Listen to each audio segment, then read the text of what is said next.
Depuis toujours, Moït Chetia communique avec des voisins perchés dans les arbres.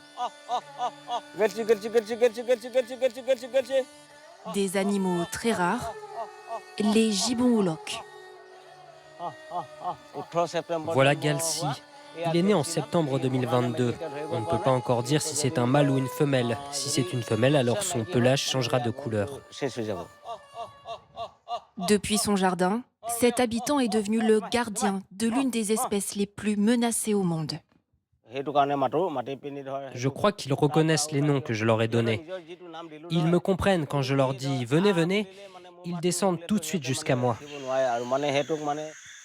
Dans le nord-est de l'Inde, le village de Barékouri est une poche de verdure.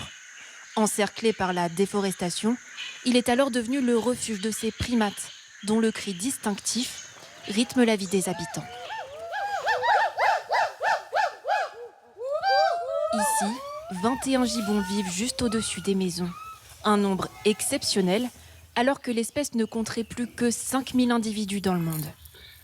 Cet exemple de préservation attire les touristes du pays tout entier. Il n'y a que 4 femelles dans le village. Ronji a un bébé, mais on ne lui a pas encore donné de prénom. Bénévolement, Moït les accueille chez lui et les sensibilise. J'essaie d'expliquer aux gens à quel point les gibbons sont importants. Je crois sincèrement que s'ils ne leur font pas de mal, alors la nature leur rendra. Ce jour-là, une famille est venue les observer. Tous sont émerveillés. Waouh, quelle belle créature. C'est vraiment un cadeau de la nature. C'est tellement beau qu'ils vivent avec les villageois. Cette cohabitation est la chose la plus spéciale que l'on peut voir au monde.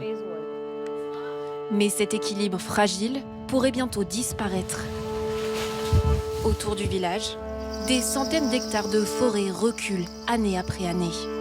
Les plantations de thé et les sites d'extraction de pétrole gagnent du terrain.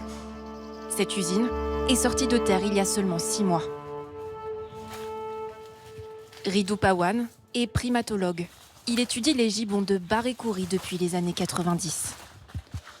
Voilà, nous sommes à la lisière de la forêt.